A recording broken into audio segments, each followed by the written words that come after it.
इच्छा और कल्पना शक्ति में संघर्ष। मानसिक शक्ति या इच्छा शक्ति का प्रयोग करना, ये मान लेना कि कहीं ना कहीं विरोध है और विरोध की कल्पना करने से विरोध उत्पन्न हो जाता है। लेकिन आपका ध्यान मनचाही वस्तु को प्राप्त करने की बाधाओं पर केंद्रित है तो इसका मतलब ये है कि आपके मनचाहे परिणाम को प्राप्त करने के साधन पर केंद्रित नहीं है।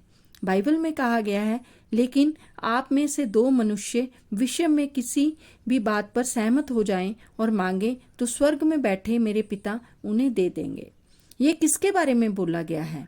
ये किसी विचार, इच्छा या मानसिक छवि पर आपके चेतन और अवचेतन के बीच सामंजस्यपूर्ण मेल या सहमति के प्रतीक हैं।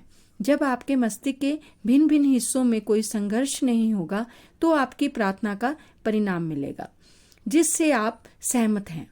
वे हो सकता है आप और आपकी इच्छा से हो, आपका विचार और भावना या भाव हो, आपकी इच्छा और कल्पना हो।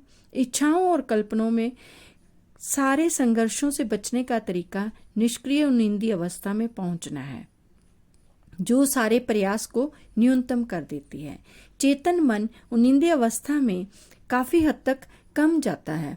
जैसा कि आप जानते हैं कि आपके अवचेतन को सराबोर करने का सबसे अच्छा समय सोने से ठीक पहले का है। ऐसा इस कारण है कि आपके अवचेतन सोने से ठीक पहले और जागने के ठीक बाद सबसे ज्यादा सशक्त होता है। इस अवस्था में वे नकारात्मक विचार और तस्वीरें नहीं रहती जो आपकी इच्छा को नकारती हैं और आपके अवचेतन मन द्वारा उनकी स्वीकृति को रोकती हैं। जब आप मनोकामना पूरी होने की वास्तविकता की कल्पना करते हैं और उपलब्धि का रोमांच महसूस करते हैं तो आपका अवचेतन आपकी मनोकामना पूर्ण कर देता है। कुछ व्यक्ति अपनी सारी दुविधाएं और समस्याओं को अपनी नियंत्रित, निर्देशित तथा अनुशासित कल्पना से सुलझा लेते हैं। वे जानते हैं कि वे जो कल्पना करते हैं और जिसे सच महसूस करते हैं वह होगा और अवश्य होगा। एक युवा महिला बड़ी हताशा में मेरे पास आई। लेखक बता रहे हैं, वह एक लंबे जटिल मुकदमे में उलझी हुई थी जिसकी तारीखें बढ़ती जा रही थी और कोई अंत नजर नहीं आ रहा था। उसकी सबसे गहरी इच्छा मुकदमे का सामंजस्यपूर्ण समाधान था। बहरहाल उसकी मानसिक तस्वीरें असफलता, हानि, दिवालियापन और गरीबी से भरी थी। परिणाम वैसा ही मिला जैसी भविष्यवाणी की थी। उसकी कल्पना शक्ति उसकी इच्छा पर हावी हो गई और मुकदमा टलता रहा। मेरे सुझाव पर वे रात सोते समय खुद को उन्निंदी निष्क्रिय अवस्था में ले आती और अपनी समस्या के सबसे अच्छे संभावित अंत की कल्पना करने लगती। वह इसकी भरसक कोशिश करती रहती। वह जानती थी उसके दिमाग की छवि अंततः उसके दिल की इच्छा के अनुरूप बन जाएगी। निष्क्रिय होने पर भी वे बहुत चित्रात्मक तरीके से ये कल्पना करने लगी कि मुकदमा खत्म होने के बाद वह अपने वकील से मिल रही है, उसके स्पष्टीकरण सुन रही है।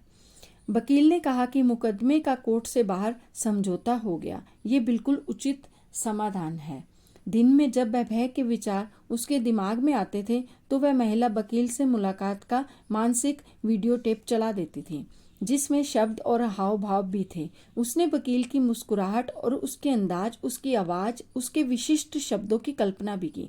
उसने ये इतनी ज्यादा बार और इतनी निष्ठा से किया कि भय दिमाग में घुसने से पहले ही खत्म हो गया।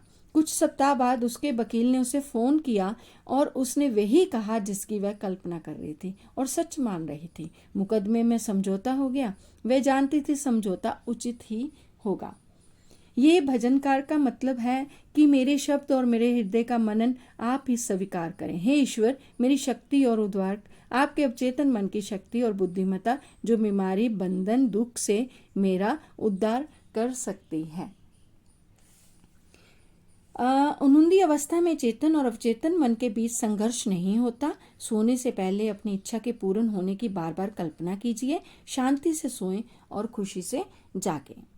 जब निष्क्रिय अवस्था में आप किसी विचार को स्वीकार करते हैं तो आपका अवचेतन उस विचार को साकार करने में जुट जाता है। मानसिक दबाव या बहुत ज्यादा कोशिश, तनाव और भय के सूचक हैं। ये प्रार्थना के उत्तर को रोकते हैं। आराम से काम अच्छी तरह होता है। पारंपरिक तरीकों से स्वतंत्र होकर सोचें, योजना बनाएं, जान लें हमेशा प्रत्येक सवाल का कोई ना कोई उत्तर होता है और प्रत्येक समस्या का समाधान भी होता है। सेहत की भावना से सेहत उत्पन्न होती है, दौलत की भावना से दौलत उत्पन्न होती है। आपकी जैसी भावना वैसा ही होगा।